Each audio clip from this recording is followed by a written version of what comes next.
Bismillahirrahmanirrahim. Assalamualaikum warahmatullahi wabarakatuh. Insyaallah saya akan menjelaskan sedikit tentang hadana.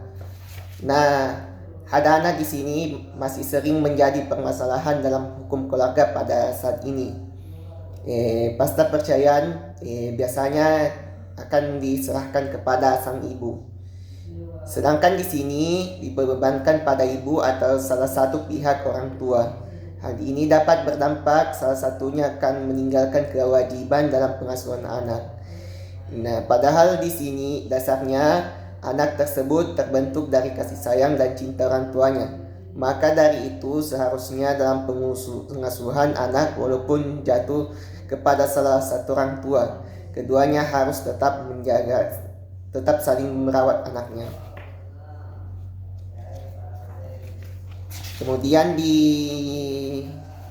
Kemudian saya melangkah ke bab 2 terkait dengan pembahasan pengertian hadana di sini diambil dari kata al-hidnu yang artinya samping atau merengkuh ke samping.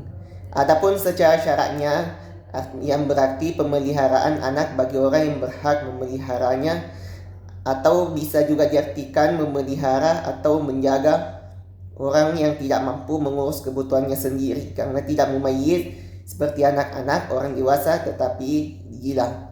Pemeliharaannya di sini mencakup urusan makanan, pakaian, urusan tidur, membersihkan, memandikan, mencuci pakaian dan sejenisnya.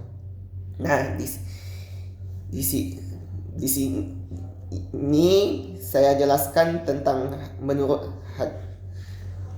Syekh Sabit, hadanya merupakan suatu sikap pemeliharaan terhadap anak kecil baik laki-laki maupun perempuan yang atau kurang akal, belum dapat membedakan antara baik dan buruk, belum mampu dengan bebas mengurus diri sendiri, dan belum tahu mengerjakan sesuatu untuk kebaikan dan menjaganya dari sesuatu yang menyakiti dan membahayakan, mendidik serta mengasuhnya baik fisik maupun akal agar mampu menegakkan kehidupan yang sempurna dengan tanggung jawab. Nah, dasar hukumnya hadana yang di sini saya jelaskan Al-Quran. Terdapat sejumlah ayat dalam Al-Quran dan beberapa riwayat hadis yang membicarakan tentang hadana. Hukum dasar pemberian memelihara anak adalah wajib, sebagaimana wajib memelihara selama ikatan perkawinan. Nah, artinya seorang ibu atau ayah wajib untuk memelihara, mendidik dan merawat anak walaupun perceraian telah terjadi, namun ibu dan ayah harus bertanggung jawab terhadap pemeliharaan anak. Kewajiban pemeliharaan anak yang masih kecil merupakan suatu gambaran bahwa orang tua memiliki peran dan tanggung jawab yang besar kepada anak. Nah, mengabaikan dan membicarakannya seperti mendorong anak-anak yang masih kecil pada bahaya, karena anak yang masih kecil belum mampu melakukan banyak hal. Kewajiban ini menjadi tugas berat bagi orang tua, namun keluarga, saudara dan masyarakat sekitar berhak ikut dalam pemeliharaan anak. Dasar-dasarnya terdapat dalam surat Al-Baqarah 233 dan At-Tahrim ayat ke-6. Di sini saya menjelaskan Quran surat Al-Baqarah ayat 223 yang berbunyi wal walidatu yurdi'na waladahunna haulaini kamilaini liman arada yutimma radha'a wal maulida rizquhunna wa kiswatuhunna bil ma'ruf la tukallafu nafsun illa wus'aha la tudara walidatun biwaladiha wa la mauludu lahu biwaladihi wa al warisi mislu dhalik wa in arada fisalan taradin minhuma tashamun fala junaha 'alaihima وإن أردتم أن تستغدروا أولادكم فلا جناح عليكم إذا سلمتم ما آتيتم بالمعروف اتقوا الله واعلموا أن الله بما تعملون بصير. Yang artinya ibu-ibu hendaknya menyusui anak-anaknya selama 2 tahun penuh. Bagi yang ingin menyempurnakan penyelesaian, kewajiban ayah menanggung makan dan pakaian mereka dengan cara yang patut. Seseorang tidak dibebani kecuali dengan kemampuannya. Dan janganlah seorang ibu dibuat menderita karena anaknya, dan jangan pula ayahnya dibuat menderita karena anaknya. Ahli waris pun seperti itu pula. Apabila keduanya ingin menyapi sebelum 2 tahun berdasarkan persetujuan dan musyawarah keduanya, tiada dosa yang atas keduanya. Apabila kamu ingin menyusui anakmu kepada orang lain, tidak ada dosa bagimu jika kamu memberikan pembayaran dengan cara yang patut. Bertakwalah kepada Allah dan ketahuilah bahwa sesungguhnya Allah Maha melihat apa yang kamu kerjakan. Quran Surat Al-Baqarah ayat 223. Ayat di atas menjelaskan bahwa setelah perceraian, ayah dan ibu tetap bertanggung jawab atas anak-anak mereka. Jadi pembiayaan anak yang masih kecil bukan hanya berlangsung saat dalam tarikh perkawinan saja. Menurut tafsir Quraisy, sahib karena anak-anak keturunan ayah harus memberikan nafkah kepada ibunya dengan memberikan makan dan pakaian sesuai dengan kemampuan mereka. Tidak boros atau tidak terlalu sedikit. Itu karena manusia tidak diwajibkan apapun kecuali dengan sesuai kemampuan mereka. Nafkah itu tidak boleh merugikan sang ibu, seperti mengurangi hak nafkahnya atau membantunya menjaga anaknya. Quran Surat yang kedua di sini dijelaskan, Quran Surat At-Tahrim ayat ke-6. Ya ayyuhallazina amanu qu anfusakum wa ahlikum nara wa quduhan nas wal hajarah 'alaiha malaikatun ghiladun shidada la ya'sunallaha ma yaf'aluna ma yu'marun. Yang artinya, hai orang beriman, pelihara dirimu dan keluargamu dari api neraka yang bahkan bahan bakarnya adalah manusia dan batu. Penjaganya malaikat yang kasar, keras dan tidak mendurhakai anak terhadap apa yang diperintahkannya kepada mereka dan selalu mengerjakan apa yang diperintahkan. Quran Surat At-Tahrim ayat ke-6. Ayat di atas menjelaskan bahwa setiap manusia mukmin mempunyai beban, kewajiban dan tanggung jawab memelihara diri dan keluarga dalam bentuk apapun dari api neraka, karena api neraka mempunyai kekuatan membakar. Beralih ke surat An-Nisa ayat ke-9 yang berbunyi waliyashallazina tawakkum min khalfihim zinatan ja'afan khawfu 'alaihim falyattaqullaha qawlan sadida. Dan hendaklah mereka takut jika sekiranya mereka meninggalkan anak-anak yang masih lemah di belakangnya, takut akan terlantar. Ayat di atas anak-anak itu, jika mereka mewasiatkan hartanya kepada fakir miskin, maka hendaknya lah mereka takut kepada Allah dan berkata dengan perkataan yang betul. Surat An-Nisa ayat 9. Ayat di atas menjelaskan bahwa mengenai tanggung jawab orang tua yang cemas bila ingin meninggalkan keturunannya yang lemah dalam segala hal, baik dalam arti lahiriah maupun rohaniah. Berarti orang tua mempunyai kewajiban memelihara dan mendidik anak agar nantinya tumbuh dan berkembang secara normal. Ayat Allah ini juga dapat ditafsirkan dalam proses melaksanakan fungsi pendidikan. Setiap keluarga harus benar-benar mempersiapkan masa ke depan keturunannya dengan sebaik-baiknya. Di sini yang kedua adalah hadis. Di sebelumnya mumayyiz, yaitu anak sejak anak dilahirkan sampai menjelang 7 atau 8 tahun. Jumhur ulama menyimpulkan bahwa ibu lebih berhak dalam melakukan pengasuhan terhadap anaknya. Saya jelaskan di sini hadis riwayat Ahmad yang berbunyi bahwasanya seorang perempuan berkata pada Nabi SAW, "Ya Rasulullah, sungguhnya anakku ini, perutku pernah menjadi tempatnya, air susuku pernah menjadi minumannya, pangkuanku pernah menjadi tempat berlindung baginya. Akan tetapi ayahnya mentalku dan hendak menyembelihnya dariku." Maka Rasulullah SAW bersabda, "Engkau lebih berhak mengasuhnya selama dirimu belum menikah." Hadis riwayat Abu Daud dan Ahmad. Hadis tersebut menunjukkan bahwa ibu lebih berhak daripada bapak dalam hal pengasuhan anak. Apabila bapak hendak mencabutnya dari tangan ibunya, wanita ini telah mengaburkan alasan-alasannya bahwa dia lebih berhak dalam pengasuhan anak tersebut.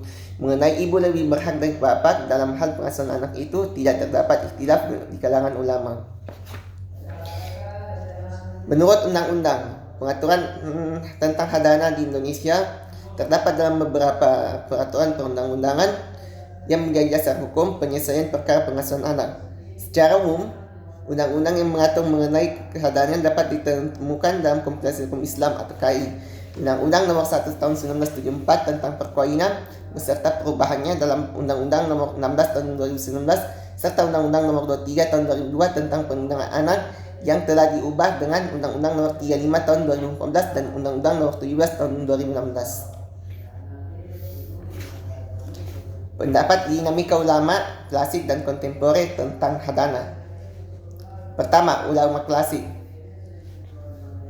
Menurut mazhab Hanafiyah, ibu lebih berhak terhadap anaknya hingga anak itu besar dan dapat berdiri sendiri dalam memenuhi keperluan sehari-hari seperti makan, minum, beristinja, dan berwudu.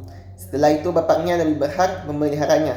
Sedangkan untuk anak perempuan, ibu lebih berhak memeliharanya hingga ia dewasa dan tidak diberi pilihan. Hak itu saja berturut-turut dialihkan dari ibunya ayah, saudara-saudara perempuan kandung, saudara seribu seayah dan saudara-saudara perempuan sekandung, kemudian anak perempuan dari saudara seribu dan seterusnya hingga bibi dan pihak ayah. Menurut mazhab Malikiyah, ibu lebih berhak memelihara anak perempuan sampai ia menikah. Anak laki-laki pun seperti itu, tetapi pendapat Malikiyah masyhur hingga anak itu adalah hingga anak itu dewasa. Hak itu diberikan kepada ibu dan seterusnya di ke atas. Saudara perempuan ibu kandung, saudara perempuan nenek dari pihak ibunya ayah, ibu bapaknya ayah dan seterusnya. Bagian C, mazhab Syafi'iyah, ibu lebih berhak memeliharanya baik anak itu laki-laki maupun perempuan hingga ia berusia 7 tahun.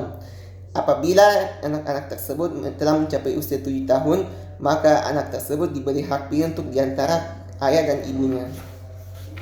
Menurut mazhab Hambali, terkait hal ini, Imam Hambali memiliki dua pendapat. Pertama, ibu lebih berhak terhadap anak laki-laki sampai ia berumur 7 tahun. Setelah itu ia bisa memilih ikut dengan ayah dan atau ibunya.